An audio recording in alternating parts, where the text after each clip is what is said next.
with Mr. Matt Stevens.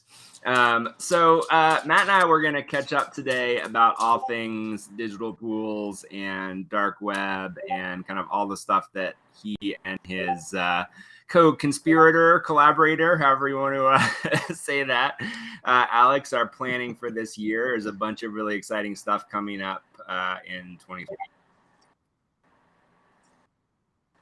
Yeah. Uh-oh. You hear me? Are you getting a weird echo from me, Matt? You are. No. No? All right, hold on a second. No. If you're watching live, bear with us here for a second. No, yep, okay. Hold on a second.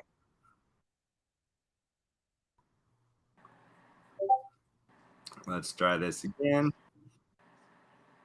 Through everything. Matt, can you hear me now? I can hear you. Yeah.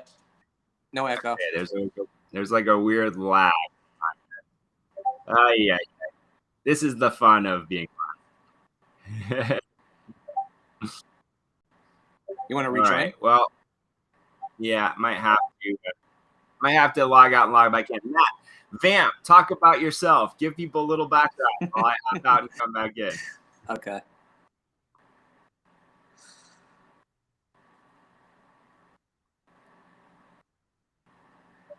Scott Mercer. What's this going to be? This is going to be.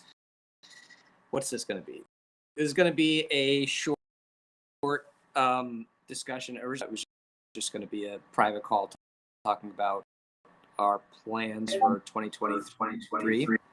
And Evan had the great idea to do it live. So we're going to have that discussion in real time and hopefully illuminate something on Macroverse with digital pools and the other projects we're working on.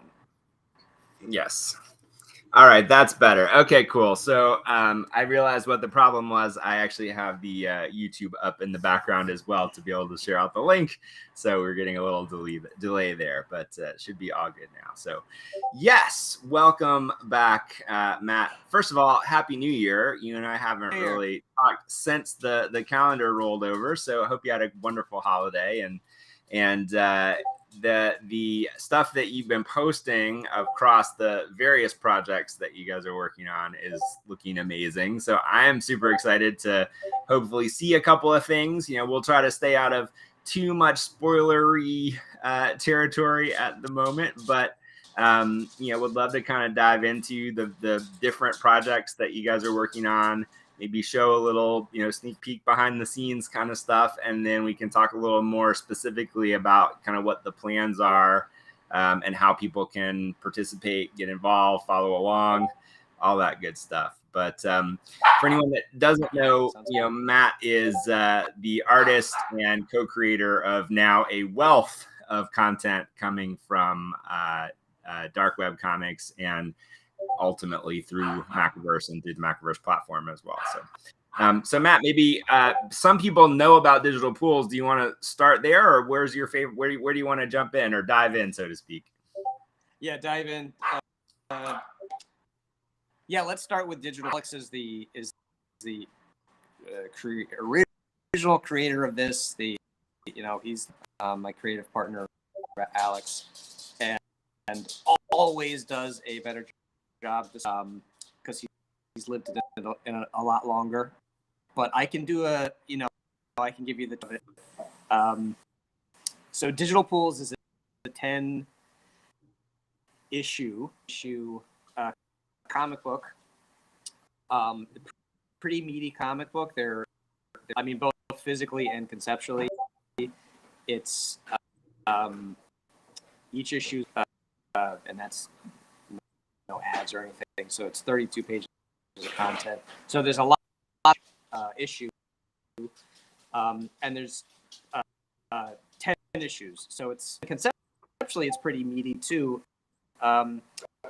It's a future sci-fi story, not dystopian. It's a more hopeful future, but the world that we're in. we're dealing with a new technology called the simulation, which is basically a simulated reality and VR, but it's not just a visual thing and an audio thing. You're in these simulated environments. The way you access these environments are in what's called a digital pool, and the nano now everywhere in everybody's bodies in this near future world connect with the alkaline and transport you into this simulated the simulation. Yeah. And cool technology, and I always like not science fiction, but just science future. Something like this is where you're fully immersed. So science. I think Alex would agree. Maybe not in this specific, but something like it. But so anyway, so there's this technology that's new, and like in real life with ChatGPT and AI art, the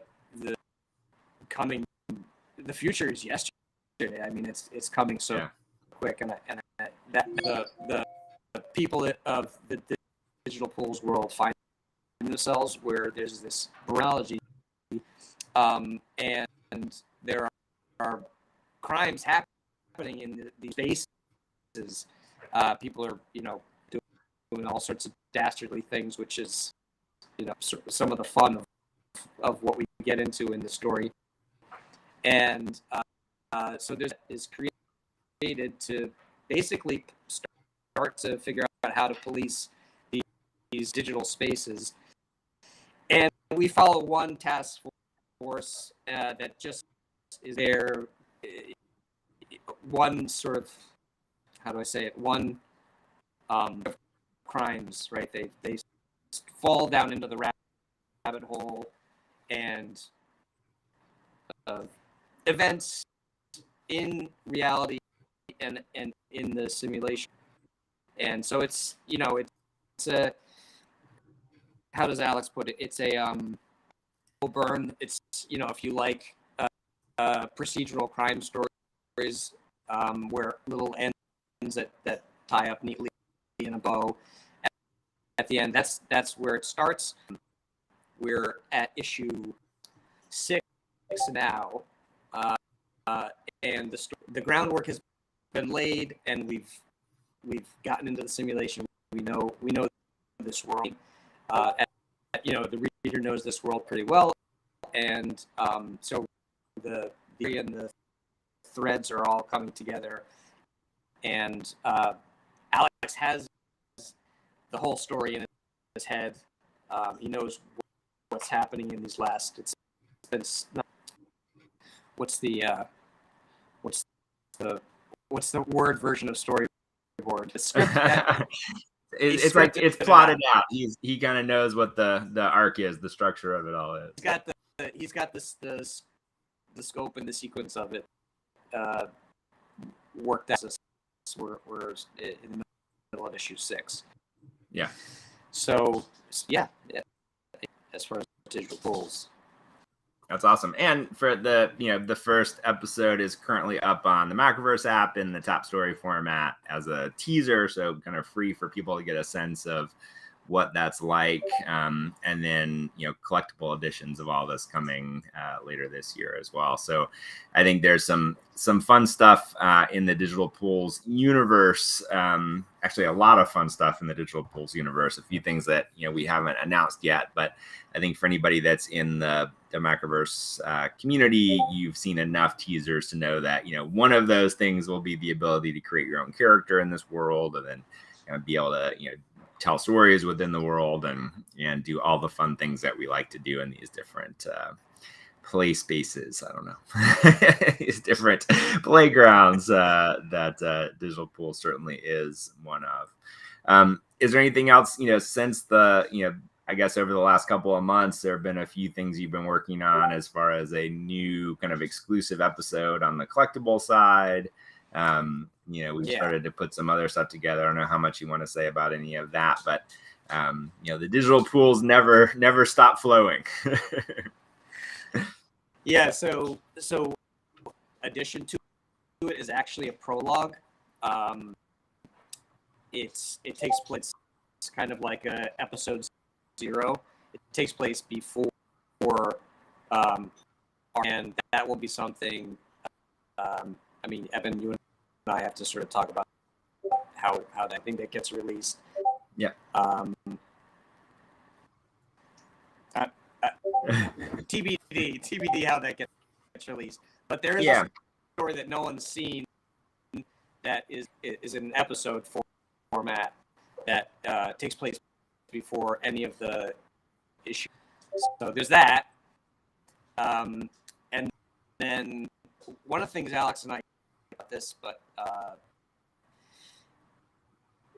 once Digital Pools gets in a season format on Macroverse, it's going to be on the Macroverse platform where people will be able to pitch stories and get their stories, their 8-page Pools world. They'll be able to, get them, pitch them, and create and turned into a comic, and in the Digital Pools world, which will then get collected as an anthology. So Alex and I are good about that. I know you've said this a lot, Evan. That's not for that idea of people writing stories in your universe, but I really like the Star Wars universe, and that idea of this where people can create inside that playground. Alex does too.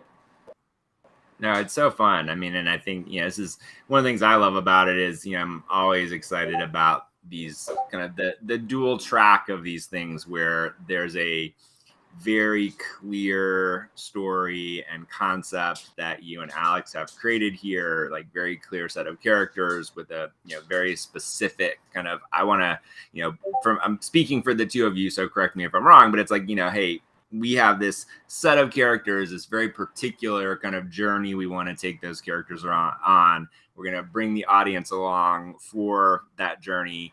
And that's one very specific kind of point of view into this world, into this universe.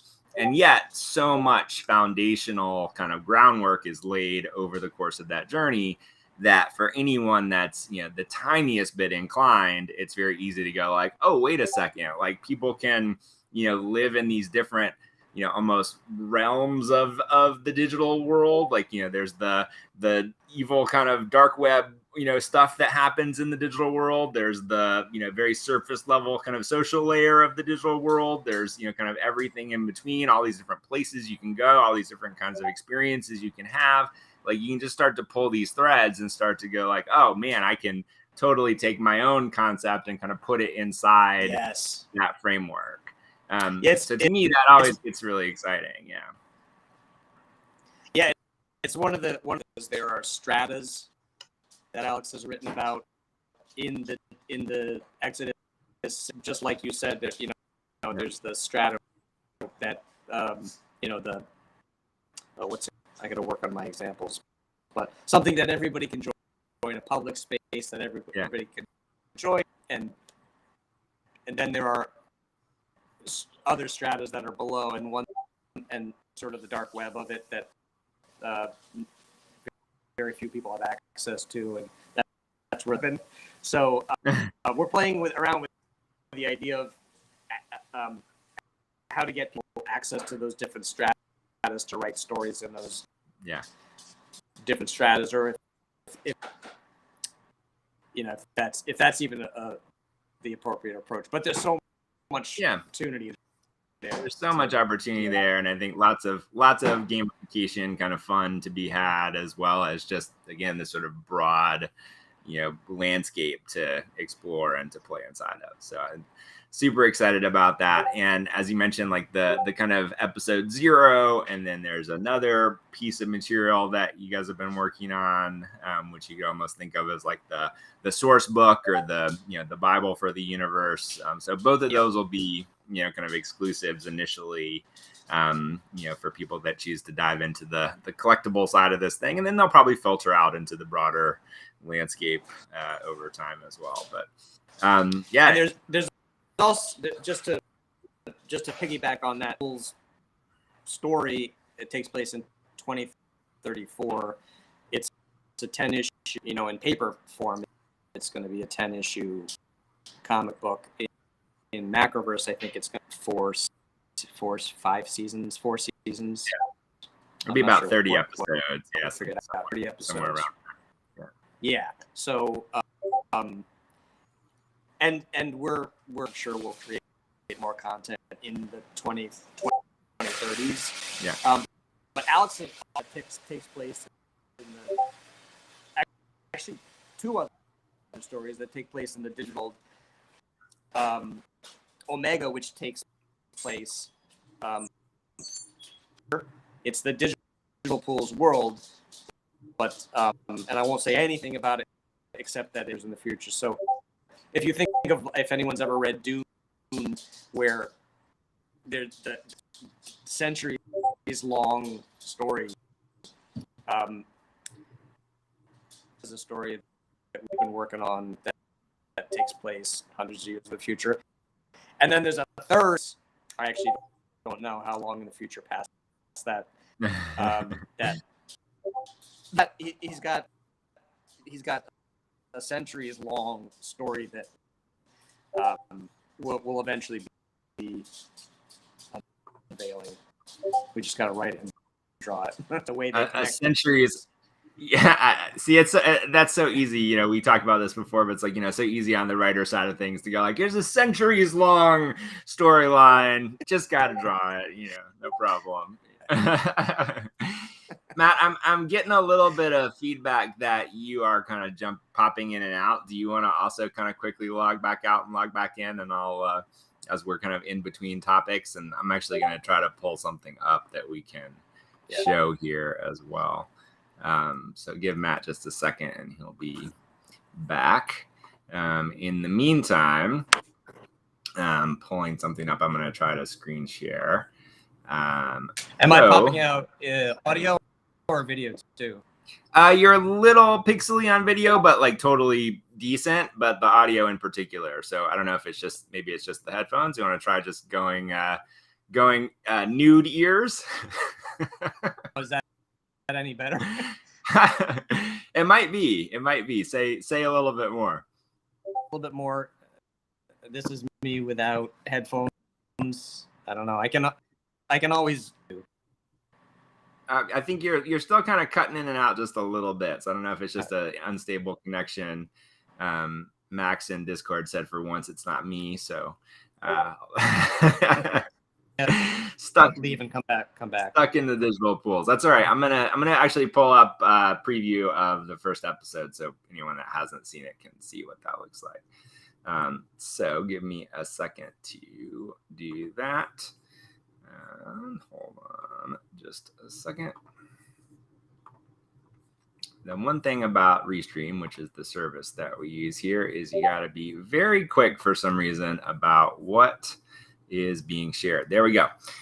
So if you go on the Macroverse app right now, which is on iOS and Android, here's Matt back.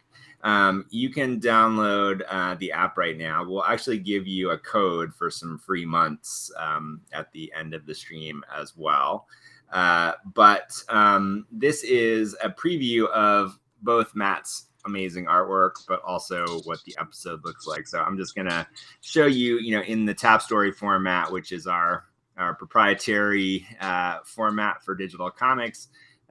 If you go through this series, so this is a preview of it, so it's not actually, why is it not letting me move through it? Hold on, there we go. All right, so imagine I'm tapping the screen, which is how you actually use the app. And so you get this very cinematic, kind of version of moving through the story. I'm not going to go slow enough for you to read it because I hope you'll go on the app and read it. But you can see we're kind of moving through this kind of futuristic city into the virtual crimes arena, kind of task force area, and then actually meeting our main characters as they are immersed in these digital pools, which brings them through the exodus into the digital realm. And so cool to actually kind of see this rezzing into position kind of thing. So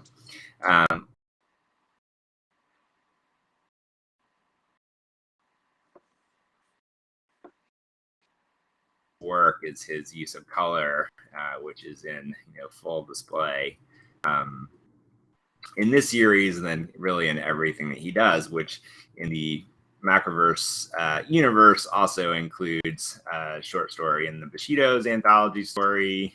He actually did the color work in the GSA. What would we call it? The kind of primer, I guess, or the thing that kind of teaches you about the history of the.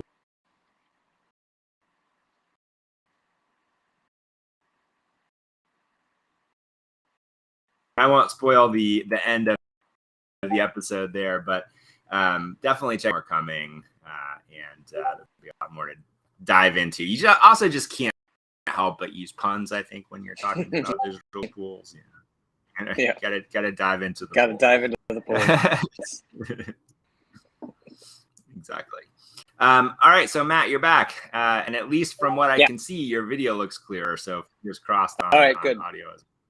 Yeah, on my screen, but I can live with that. Awesome. So yeah, anything else about digital pools, or you want to talk about the next thing you guys have been working on? I mean, that idea. Oh no, you talked to. Am I out again? Hello. You're out again. Hello, maybe try no headphones again. I think that was the best version of what we had.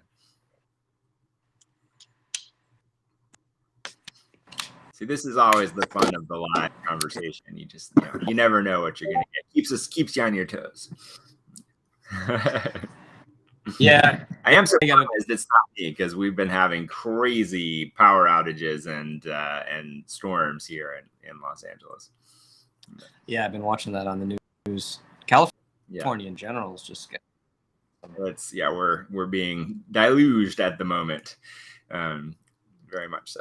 So I would add and just really repeat is that we character an NFT character in the digital pools world that will have gamified eventually stats. That'll sort of be your, what's a good way to put it, kind of like your ticket.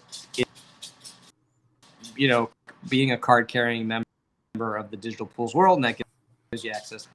And really excited about that. The character generator that we've created is I'm pretty proud of it. I think it's pretty. You created it, but the characters that I've drawn for it, I think, are pretty cool. Oh, they're very cool. Yeah, it's something a little different than I think anything else that people have seen in the, if you want to call it the PFP or avatar, side of the NFT world. And yeah, super, super cool. And I also think like one of the things I love about that collection, which people will see more of in the coming month or so, is the range of types of characters that it feels like you can get out of your the pieces that you put together. So it's like you can really have an incredibly diverse collection of characters, or find the exact kind of character that you think is the kind of character that you want to use in a story, or that you feel like is the most representative of you, or kind of whatever those different things are. It's a really rich collection. It's really cool. I was this was a total afterthought, but I was like, let me see if I can create. And I kind of was able to. Like it wasn't built with that in mind, but I could get relatively close to unique looks. I couldn't couldn't do them exactly, but it is robust enough. You have you have a lot of choice there and what your character looks like. That was well, and as you could see in the preview from the comic, there's nothing wrong with having a whole team of characters that you can send on adventures together. So, get in the pool. Plug. Yeah. Yeah, indeed. So Matt, tell us about the next thing. I mean, you guys have just been cranking stuff out, which is pretty exciting. Yeah.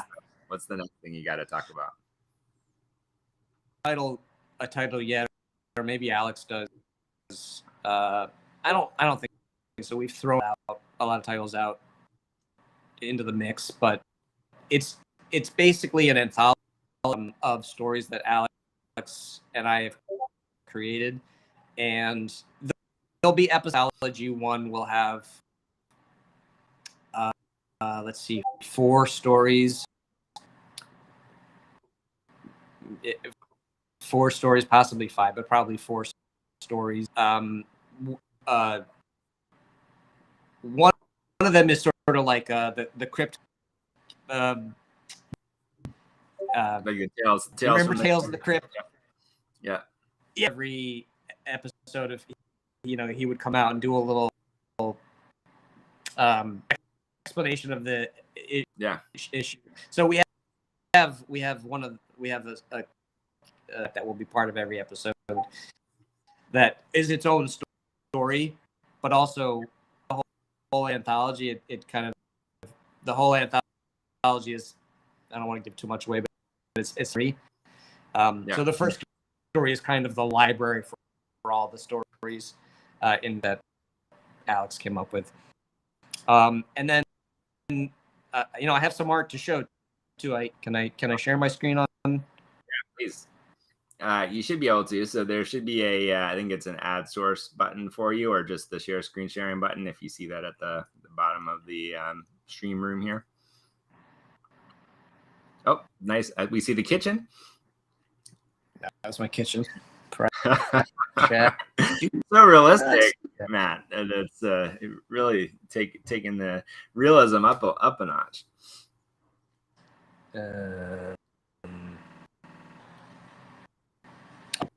It's right in front of me. That's camera. So that's the kitchen again. There we go. Unable to share supported on my device. Because you're on your iPad. All right. Well, you know what we can do is we'll leave this as a tease that we'll put up a couple of pieces of artwork with this stream on Twitter. So if you're not following Matt on Twitter, Matt, what's your Twitter handle? My Twitter handle is Matt Stevens Now. All right, hold on. MATTSTEVENSNOW. Oh, at Matt Stevens Now. Like, now. Follow now. Yes. Now. At Matt Stevens. So that'll be our tease. We're still seeing your kitchen, by the way, but it looks nice. It's nice and clean and ready to invite people over for a snack.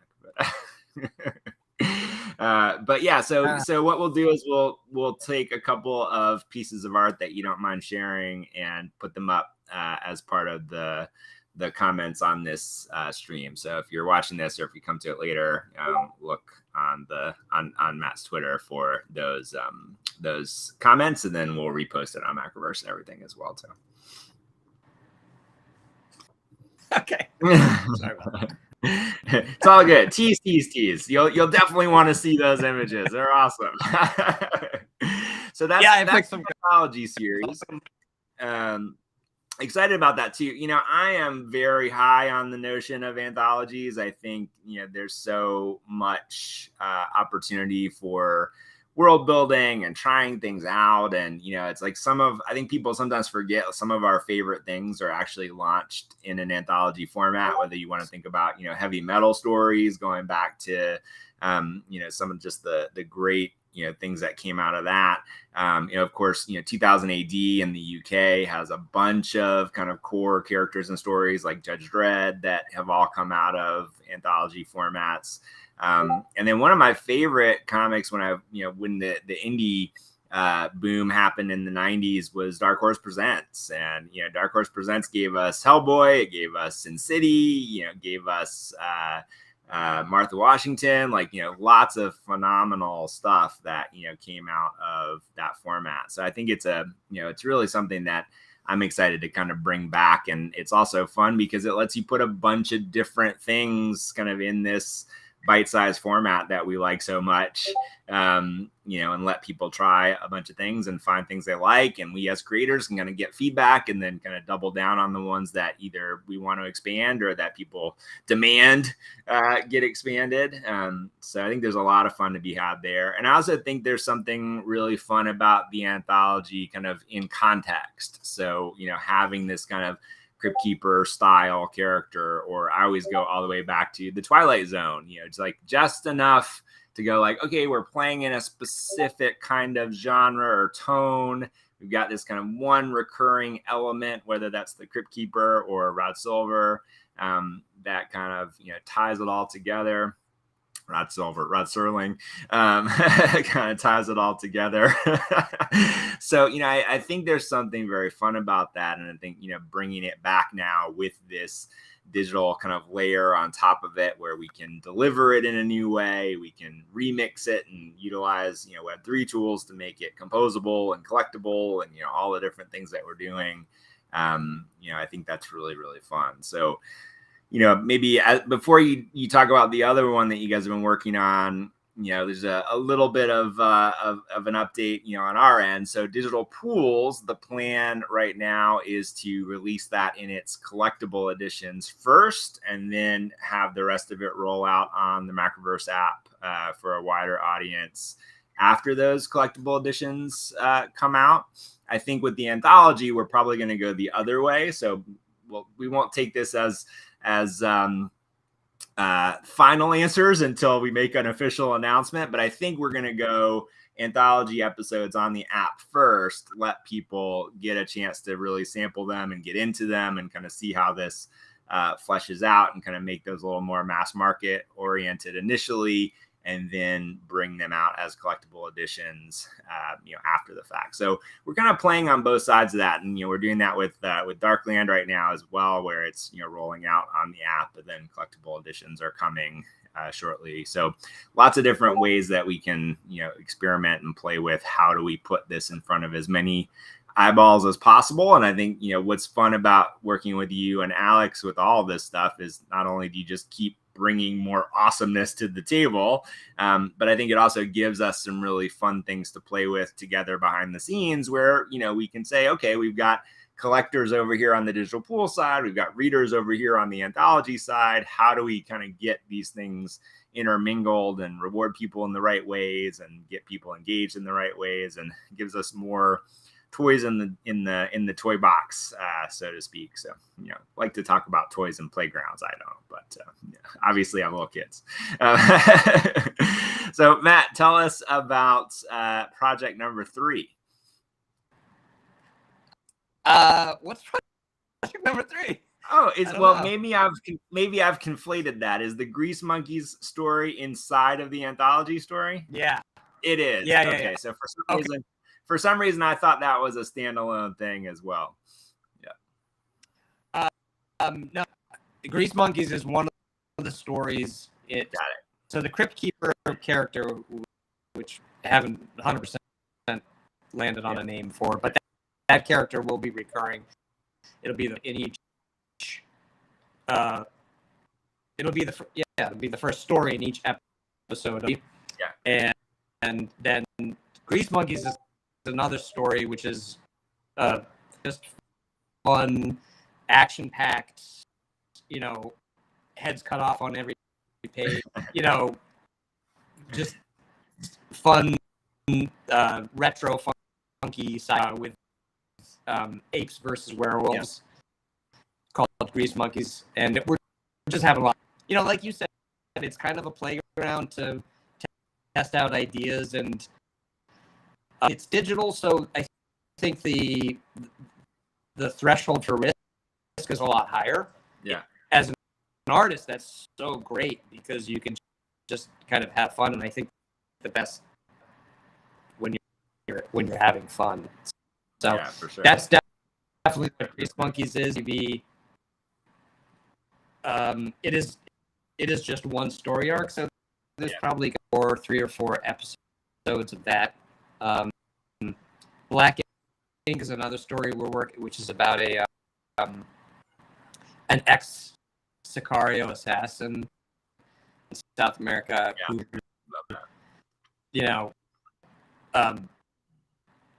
sort of think Romancing of the Stone meets Sicario. And I think it takes place in the early 80s. And then the third story is story. Oh, well, this is the third story is actually just a one-off story by me that I wrote in Hubris, which is a alternate universe fantasy story, sci-fi story, which is just a single one-off. Yeah. But also written by you, so kind of written by me, yeah. Flex as well. So you're like, see, this is where, because Alex is not here, I could say, you can say, oh, I can do your job also. But Alex is not quite yet at the point of being able to say he can do your job. Although I did challenge him to come up with something that he can draw, which I would like to see as well. So he's not there yet, but he's self an iPad and he's working on it. Okay, good. That's good. Yeah, he does. I love it. I tasked Tiny Universe in the Discord. I don't know if you've been seeing lately that he started drawing and kind of getting working on some skills. And my challenge for people is always early on, like if you want to learn how to draw something, this is something that got drilled into me in art school, and I found it to be so true. It's like, if you're struggling with anything, like, just give yourself the assignment of drawing it 100 times. So his assignment right now is 100 hands, which hands are among the hardest things to draw on the planet anyway. It's also the only thing right now that AI can't do. So if you want to know if it's an AI image or a human image, look at the hands. But I think seriously, like if you're someone out there that's wanting to learn how to draw or just work on those drawing skills at whatever stage, I always say, like, if you feel like you're weak at something, like, just do it 100 times. It's amazing how much progress you'll find that you've made just by just looking at something like a hand and go, like, this way, this way, this way, this way, this expression, that expression. Like, it's just it is all repetition. It's just all practice. Everything is just all practice. And the hand is great because it's always right there. Hopefully you got a couple of them to choose from at least. Right. Yeah. It's right there, and it does is good. It's what I'm an art teacher too, so it's it's the first thing I do, Art 1, and it's the first thing I do in my drawing course is drawing hands. Yeah. Drawing hands, yeah, absolutely. Yeah. If you can draw hands, you can draw anything. Absolutely. That's it. Yeah, absolutely. And awesome. He's got some skills too. Yeah. I mean, Tiny's only on hand 5, and it's an impressive progression. Like, he's sharing that on his Twitter, Tiny Universe. So I was encouraging him to make people part of the journey, because it's impressive just to see, just from hand 1 to hand 5. It's good stuff. So shout out Tiny Universe. We want to see only 90, 97, 96 more hands to go. Something like that. I can't wait to see it all. Very cool. Well, I think, why don't we kind of wrap up the live portion of this conversation here, but I wanted to, give people an update on some digital pool stuff and dark web comics collab stuff. And there will be much more to talk about, over the next, it's honestly going to be over the next kind of couple of weeks, but anyone that's paying attention to what we're doing at Macroverse, we're going to have quite a bit of reshuffling and in only a good way, meaning we're kind of cleaning up and focusing on a much more specific kind of like, here's what's going to happen over the next several months. So that'll all very specifically roll out first in our Discord and then kind of across everywhere else that, people might be engaging with us. So, if you've been following along, including the first drop of Collectible Comics, which was meant to come out at the end of last year, but is now coming out shortly here at the beginning of this year, which will then lead into kind of wave 2 of that, which Digital Pools is a part of, and expanding character collections. We've got some gamification stuff to talk about. There's a lot of stuff that's been being built in the background, and we're going to start sharing all of that with everyone over the next little bit here. So, as you saw, we'll put it up again. Here is Matt on Twitter, Matt Stevens now. I am at Ebenverse, EBENBERSE for me personally, and then Macroverse HQ for all things Macroverse, which now includes Bushido's and the Galactic Secret Agency and Deadtown and Digital Pools and Darkland and lots of really cool stuff. So Moonbirds, Sal Bones. Yeah, there's about 40 different things in various stages of development and production right now. So there's going to be a lot coming out over the course of this year because we've spent the last 18 months or so making a ton of stuff. And there may be tease. There may be some plans around print and some other things that are kind of all going to connect a lot of dots on how we build out this whole ecosystem that we've been envisioning for quite a while now.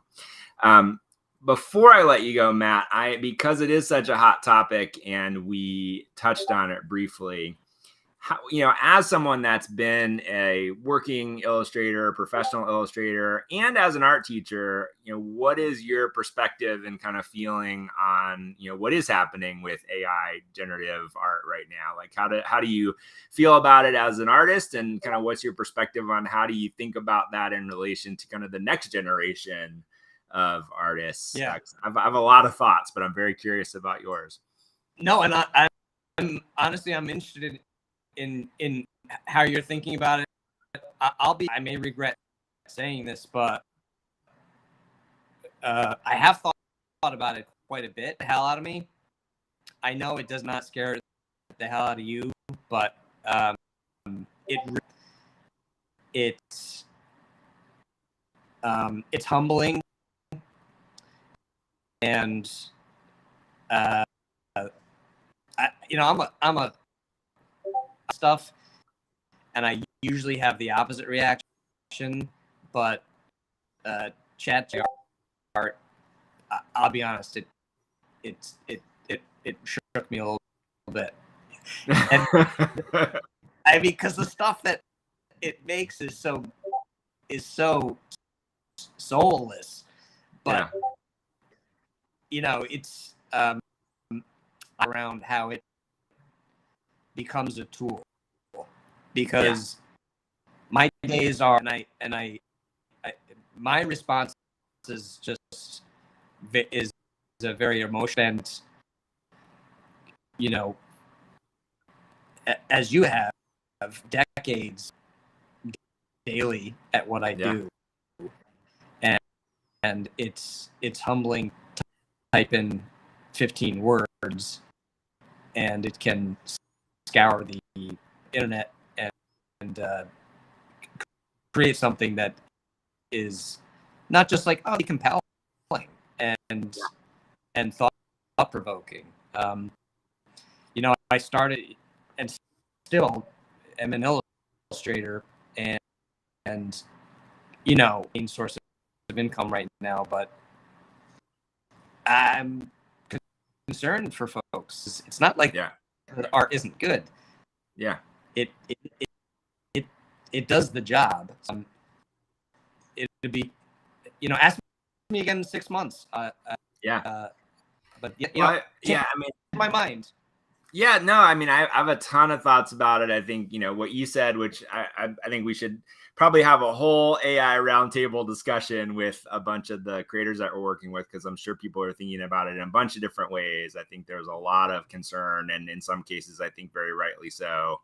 And at the same time, I think it's very easy to react to the concerns without understanding or really playing with the tools. And it's, so I think the one thing I would just say to every artist that is having those concerns is have them, and then also go really kick the tires and see, like, are there places that this can actually be something that's beneficial as a tool that helps your process, that streamlines your process, as opposed to just what my concern is that, I think for better or worse, it's here.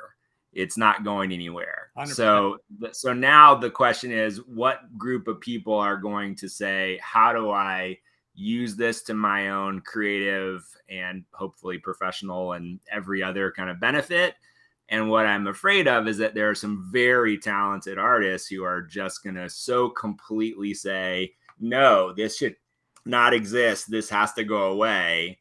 And I think this, no matter how talented those people are, they're the ones that, in my opinion, have the greatest risk of kind of getting trampled by it.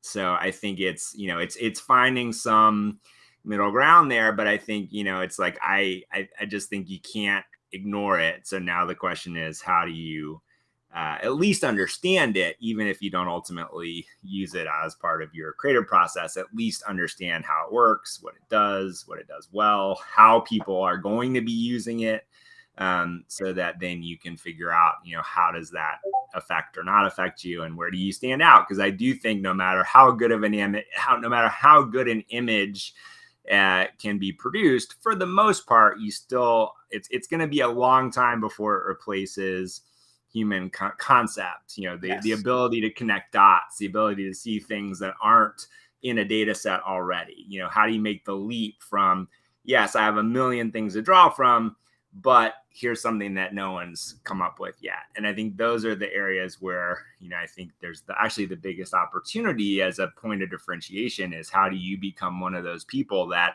understands this tool, but can work in a way that's beyond it, that, really separates from, it looks cool, but now what? So, I worry that, but just to add to it, I worry that it's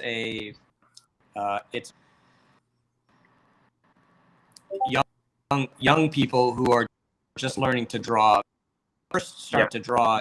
Your ideas are bigger, and it takes a while to develop those skills. And I know you've had this experience when you first started drawing, and I still do. You see it in your mind better than your hand will do it. Yep. And you'll have a clear vision to push through that and get to a point where they can be like, oh, closer to what I see in my head. I worry that this kills some of that drive. Again, this is just an emotional reaction, but it's my intuition lately. Like, these young people who are proud of their drawings, but maybe they're not. They want them to be. Yeah. If there is this device that does it at the click of a, I hope it doesn't kill some people drive to be an artist, not even just to make money at it because see art, but just to make the stuff. And that's the process, journey, whatever you call it, to get better at something.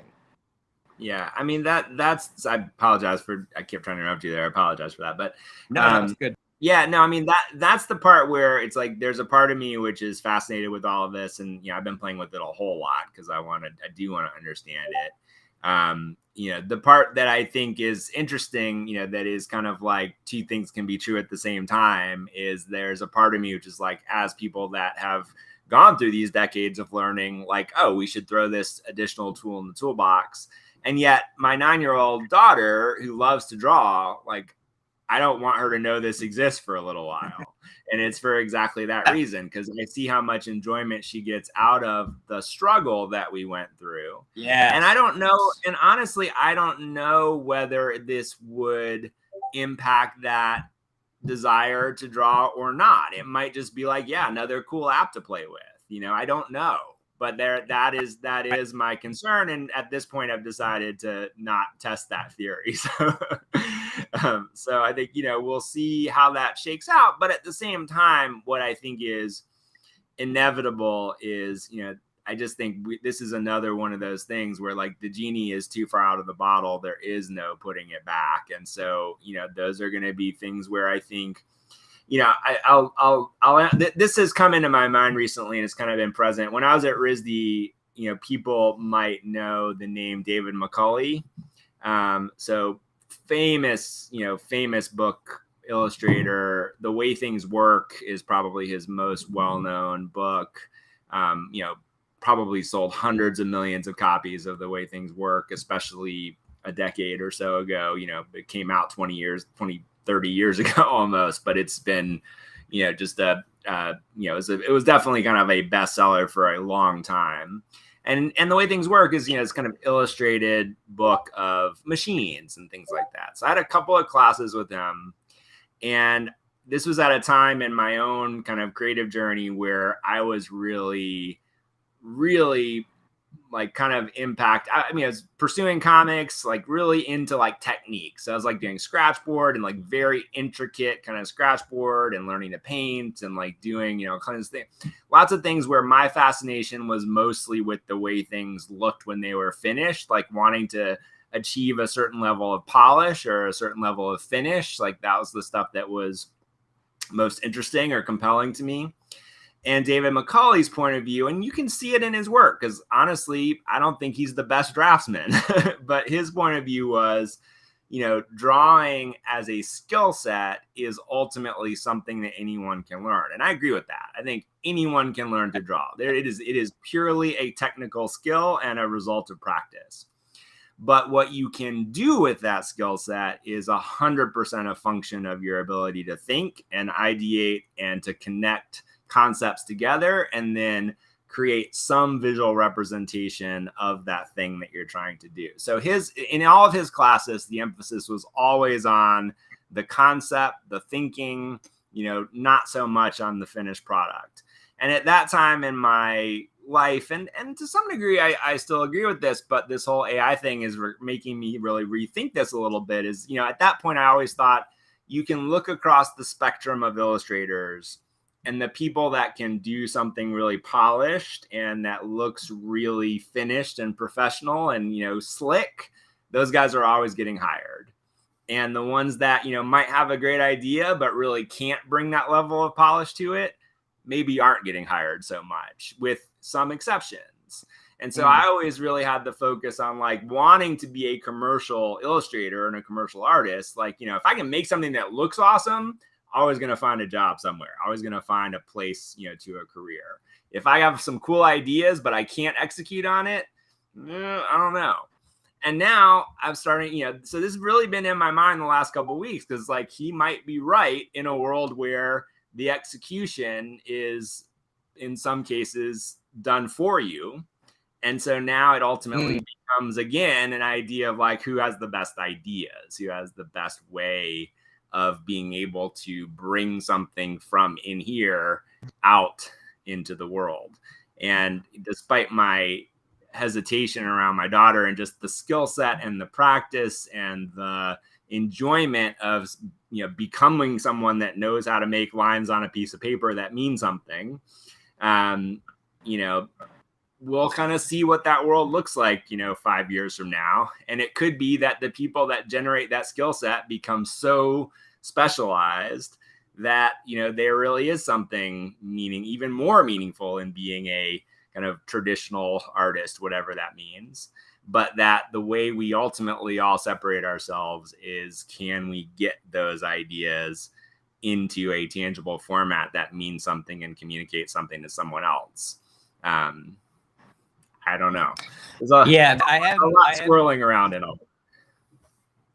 No, I hadn't thought about it in quite those terms. What AI can't do is combine and transform ideas and create new. It doesn't have a brain. It just has an algorithm that collects. So I hadn't thought about it in you're using the tool to further your idea. You harness it. And I mean, my favorite illustrators and artists, I do love their technique, but I really love their ideas. Yeah. It's the ideas that get me and think about, I love the way they make the lines and the way that really get me. So yeah, computers aren't making the ideas. It's the, but yeah, exactly. Let's circle back in 5 years. Let's circle back in 5 minutes. There'll be something new to talk about. Yeah.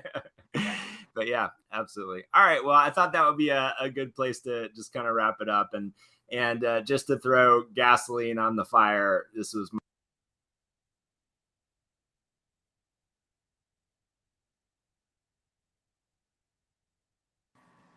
so there you go. I don't know if my volume went away when I just myself. I got booted for 5 seconds. So okay. Sorry. I was trying to show, sorry, I'm still learning some of the streaming tools here. I was trying to show that, how do I make myself, I just want to show the background here. Can't. There should be a way to just show the background. Well, since I can't, I was just saying there is an AI generated image for digital pools that is in the background of this video that I was playing with. So for better or worse, for evil or not, it makes a cool background. So yeah. Anyhow, Matt, let me, I'm going to message you on Basecamp when we hang up, because I think there's a couple more things we can chat about offline real quick, and then I'll let you go. But this was great. Thanks for jumping on this impromptu stream and catching people up a little bit. And there'll be a lot more to talk about from here. 9th level digital pools. Looking forward to writing a story for this world. Yeah. Looking forward to reading. Yeah. Well, yeah. Thank you for giving me and Alex and Spirit an opportunity to talk about just chomping at the bit to share it and get some feedback and add to the world. Create the next Boba Fett. Yes, always. And keep an eye out for those that are interested in what, this first collection that's coming out includes both Bushido's and Deadtown. And Matt has some work in both of those collections coming up as well. So again, Matt's fingerprints all over the Macroverse at this point. All right, my friend, I will message you back shortly. And for anyone watching now or later, thank you for tuning in. Please like and share and subscribe and all the things that helps more people see what we're up to. Much appreciated, and have a great rest of your day. Bye-bye.